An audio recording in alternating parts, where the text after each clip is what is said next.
मिथिला जैसा स्वागत। मिथिला कोई गया है आप में से? इधर मैया दो तीन लोग हैं, एक बार हो आइए भाई। अद्भुत नगरी, क्या बात है। नेपाल में पड़ेगा जनकपुरी, कुछ भाग बिहार में पड़ता है, बाकी कुछ नेपाल में। अद्भुत स्थान है मिथिला। मिथिला जैसा स्वागत धरती में कहीं नहीं हो सकता, पूरी धरती में। हम लोग दुबई कथा गाने जाते हैं जब प्रत्येक वर्ष, तो वहां एक मिथिला का समाज है सरकार।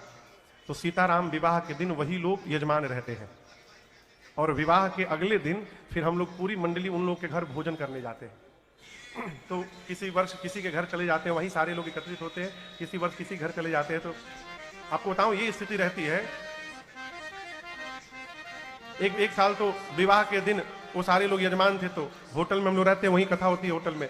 दुबई में तो वो 5 स्टार होटल है, तो होटल के भीतर मैं संध्या कर रहा था बारात निकलने के लिए, कथा के लिए। और मेरे गेट के बाहर, रूम के बाहर लॉबी में 50-60 लोग टोपी पहन के खड़े हैं। वो मिथिला का जो पाग होता है। अब वो सिक्योरिटी वाले ने देखा इतनी भीड़ क्यों हो गई, कोई बवाल हो गया क्या। पूरा सिक्योरिटी सिस्टम दौड़ पड़ा रूम के सामने। उन लोग के यहाँ भोजन हम लोग करने जाते हैं, तो इनमें से कई लोगों को यहाँ हाथ लगा के उठाना पड़ता है।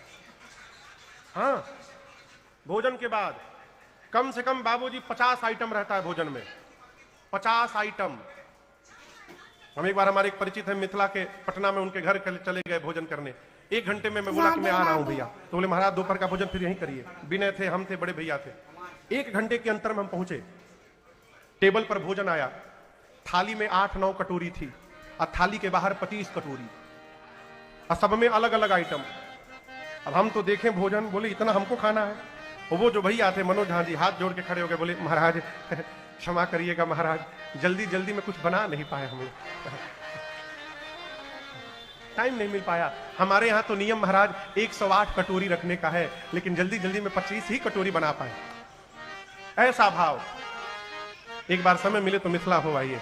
हम लोग बहुत जल्द मिथिला कथा भी गाने जाएंगे जनकपुर में। मैया के घर चलना है कथा गाने।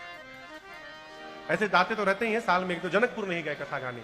जनकपुर जब जाएंगे तो वहां और आनंद होगा। वहां केवल विवाह तक की कथा गाया जाएगा, 9 दिन में केवल सीताराम विवाह तक। कहें कि उसकी आगे की कथा मिथिला में होती नहीं है। मिथिला में न वनवास की कथा गाई जाती है, न सीता जी की विदाई की कथा। मिथिलावासी कहते हैं हमारे दुल्हा सरकार जब आए बारात में यहाँ, तो हम लोग उनको घर जमाई बना के यहीं रोक लिए थे, हम राम जी को भेजे ही नहीं। तो बोले जो बन गए वो दूसरे कोई राम जी होंगे, हमारे सरकार नहीं थे। क्यों नहीं भेजते हो? हम भेजेंगे तो हमारे सरकार को बंद चला जाना पड़ेगा, इसलिए हम भेजेंगे नहीं सरकार को, घर में ही अपने बंद करके रख लेंगे। क्या भाव है?